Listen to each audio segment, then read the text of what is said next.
Right then, fan reaction time. Nottingham Forest 1, Burnley 1. And the obvious talking points are going to be the VAR decisions. Where do you start with it all? Firstly, I'll start with the Lyle Foster one, because a lot of people, Burnley fans especially, have been saying that's a red. I think he's foolish by doing that. If he doesn't do that, then there's no decision to make, so he's foolish. However, he's being held. I'm doing that with my arm so you can see. The guy's got his arms around him. Foster should just go down and he'll learn now, just like Zarori had to learn against City. He won't be lunging in anymore with Zarori. Foster won't be throwing his arms about, but he'll learn next time he'll go down.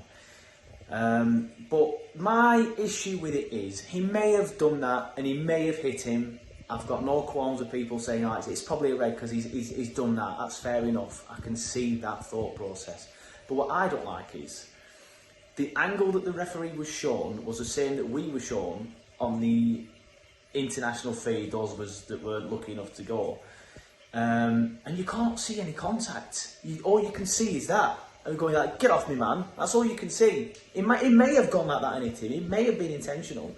But from the angle that we've seen and the angle that the referee has seen, you cannot look at that footage and be like, red, get off.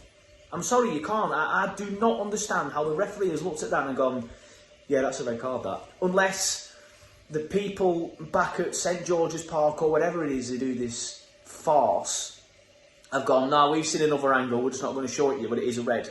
If that's the case, then show it us. Just play devil's advocate. Maybe they haven't done that. Maybe the referee's made that decision based on the terrible angle that he's seen. I don't see how he's looked at that and gone, red. We may see another angle later on tonight or tomorrow where you can clearly see him hitting, then fair enough, I'll hold my hands up and say, yes, red. But from the footage that was shown, I'm sorry, I don't see how the referee, I'm repeating myself, I'm baffled by it, man. Like, I had so much fun last year at Champions Year, not just because of the results, obviously that helped, but you celebrated goals and they were goals, and you're just not getting it now. And obviously we had the disallowed goal. Now, I did look at that as he brought his arm to it and thought, he's not going to give it. So maybe then that is a reason enough to disallow it. But where they've shot themselves in the foot with VAR is when they started it, they said, clear and obvious. They should never have said that. That is because now people always go, well, that's not clear and obvious, and that wasn't clear. You could not 100% tell that it hit his hand. You could see a movement towards the ball and a touch like here. It felt like it was here, which yes is slightly there on the top of the arm, but it starts from like a bit further down, doesn't it? And the reason why I'm annoyed at that one is, what's the difference with one with the Forest one? But when I was watching that, I was thinking, it's the same. And then I watched it again, I'm like, it's the same. So what's the difference? Other than the colour of the shirt, what is the difference between them two decisions? And I know I work in live production, and I know I see stuff like this week in, week out, and I don't whinge about it because it's not Burnley. But it's happened to us again now, so I'm going to whinge about it. What Eckenbottom said the other day about time wasting was spot on. I did say that on Twitter. James Trafford getting booked after 10. He's not time wasting on 10 minutes, is he? Get a grip. Get a grip, ref. He's not doing that after 10 minutes. It was quite obvious that he wanted to play the ball short. Forrest pushed up. He couldn't play the ball short anymore, so he's saying to his fullbacks, get up, I'll go along. And the referee comes up and books him. Hey, well done, ref. We're all looking at you now. Well done. I don't understand this erection that they have for time wasting at the minute. It winds me up. Paul Eckenbottom said the same thing. He said the exact same thing. He said, we were going to take a short kick. Tottenham came forward, pushed us on. Now we have to reset and go along. And in the reset, their keeper got booked. It's the same thing. But it's only the lesser clubs that it's happening to. You won't see it happen to Arsenal or Man United. Someone will give me an example now how it has happened to Arsenal. And if that is the case, I'm sorry, but you just don't see it happening to them.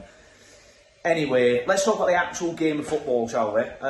We were better, weren't we? We were better. We gave the ball away too much in the first half. That is a worry. A better side would have punished us, and they have done. Let's be fair, these last 3 games before today, the better sides have all punished us. But we had a lot of the ball, we had more possession than them. Yes, they had more shots. They are faster than us, and they were countering, weren't they? But I think this has shown, perspective, I know I've said it on Twitter, but I'll say it again, perspective, these beat Chelsea last time out, they've signed a lot of good players. Yeah, they lost Johnson, but they've signed a lot of good players since then. You could see with their goal the quality that they have.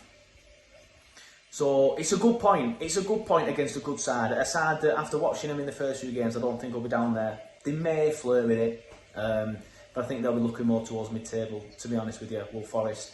But for me, I thought we played better. It shows that we can pick up points against the sides that aren't pushing for Europe, because we've looked abysmal against in most of the games against City, Villa and Spurs. But today, we look like we could hold our own against the other sides, the sides that weren't going for the top six, and that is a positive, and that's why I think we'll be okay, and it'll come.